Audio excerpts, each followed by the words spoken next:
Hi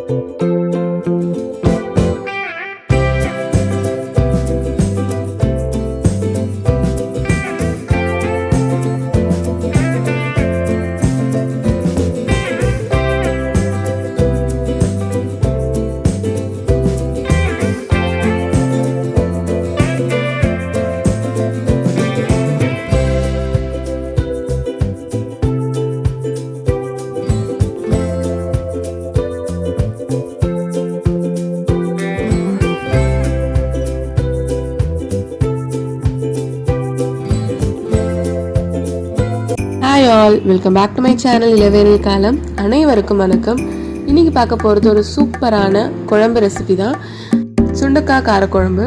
இதில் health benefits அதிகம். நோய் தீர்க்கும் காய்கறியில் ஒன்று தான் சுண்டக்காய். டயபெட்டிஸ் பேஷண்ட்ஸ் கண்டிப்பாக இந்த சுண்டக்காவை எடுத்துக்கிறது ரொம்ப நல்லது. கான்ஸ்டிபேஷன் இருக்கிறவங்க, வயிற்றில் புண்ணு இருக்கிறவங்க இதை சுண்டக்காவை அடிக்கடி எடுத்துக்கிறது ரொம்ப நல்லது.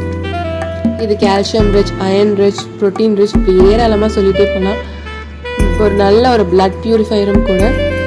ஃபீவர் இருக்கும் போது சுண்டக்காவை இன்டேக் எடுத்திங்கன்னா உங்களோட இம்யூன் சிஸ்டமை கண்டிப்பாக பூஸ்ட் பண்ணும். ஸோ இப்படி ஒரு சூப்பரான வெஜிடபிளை மிஸ் பண்ணாமல் வாரத்தில் 2 முறை சமைச்சு சாப்பிடுங்க. நான் இன்றைக்கி சுண்டக்காய் வச்சு காரக்குழம்பு தான் செஞ்சுருக்கேன். சுண்டக்காய் காரக்குழம்பு செய்ய தனியா 2 ஸ்பூன், மிளகு 1 ஸ்பூன், 3 வரமிளகாய், 1 ஸ்பூன் கடலைப்பருப்பு, இது எல்லாத்தையும் ட்ரை ரோஸ்ட் பண்ணிவிட்டு பொடியாக அரைச்சி எடுத்து வச்சுக்கலாம். இது பார்த்தீங்கன்னா வடவம், வீட்டில் செஞ்ச வடவம், தாளிக்கிறதுக்காக எடுத்து வச்சுருக்கேன். இப்போ நம்ம அரைச்ச பொடி இது. சுண்டக்காய் ஒரு 2லேருந்து 3 கைப்பிடி அளவு சுண்டக்காவை நல்லா அரிஞ்சிட்டு நான் தண்ணியில் நல்லா வாஷ் பண்ணுறேன். இதை அரிஞ்சிட்டு தான் நம்ம சமைக்கணும், இல்லைனா இடிக்கல்ல வச்சு இடிச்சிட்டும் நீங்கள் வாஷ் பண்ணிவிட்டு சமைக்கலாம். ஒரு நான்ஸ்டிக் கடாயில் 3லேருந்து 4 டேபிள் ஸ்பூன் நல்லெண்ணெய் ஆட் பண்ணுறேன். மண் சட்டியில் செஞ்சிங்கன்னா ரொம்ப நல்லாயிருக்கும். நான் ஆல்ரெடி காமிச்ச வீட்டில் செஞ்ச வடவம் தான் தாளிக்கிறதுக்கு பயன்படுத்தியிருக்கேன்.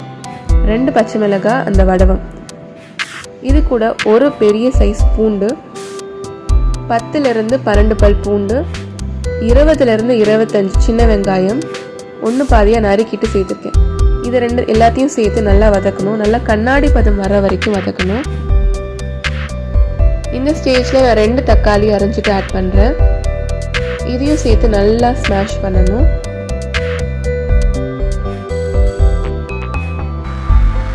உப்பு தேவையான அளவு ஆட் பண்ணியிருக்கேன்.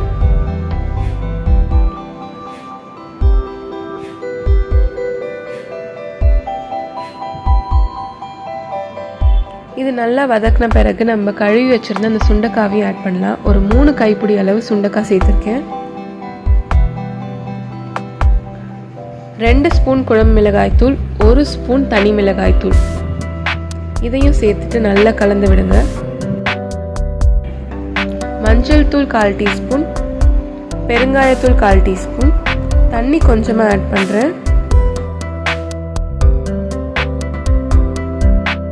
இதெல்லாம் சேர்த்து நல்லா ஸ்மாஷ் பண்ண பிறகு நல்லா வதக்கணும். ஒரு எலுமிச்சம் சைஸ் அளவு புளியை நல்லா கரைச்சி வச்சுருக்கேன். இந்த ஸ்டேஜில் நம்ம அந்த புளி தண்ணி ஆட் பண்ணலாம். இது கூட தேவைக்கேற்ப, குழம்பு தேவைக்கேற்ப தண்ணியும் ஆட் பண்ணிவிட்டு நம்ம ஆல்ரெடி அரைச்சி வச்சுருந்த அந்த பொடி ஒரு 3 ஸ்பூன் ஆட் பண்ணுறேன். ஒரு சின்ன துண்டு அளவு வெல்லம் ஆட் பண்ணியிருக்கேன்.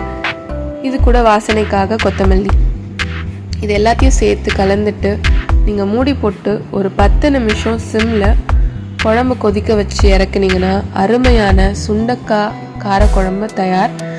இதை வீட்டில் ட்ரை பண்ணிவிட்டு எப்படி இருக்குன்னு சொல்லுங்கள். நம்ம சுண்டக்காய் காரக்குழம்பு ரெடி ஆகிடுச்சு. இது கூட அப்பளம் வச்சு சாப்பிட்டிங்கன்னா டேஸ்ட் ரொம்ப சூப்பராக இருக்கும். மழை சீசனில் இந்த காம்போவை ட்ரை பண்ணுங்கள். இந்த வீடியோ உங்களுக்கு பிடிச்சிருந்தா லைக் பண்ணுங்கள், ஷேர் பண்ணுங்கள், கமெண்ட் பண்ணுங்கள். இளவேனில் காலம் யூடியூப் சேனலை சப்ஸ்கிரைப் பண்ணுங்கள். தேங்க்ஸ் ஃபார் வாட்சிங்.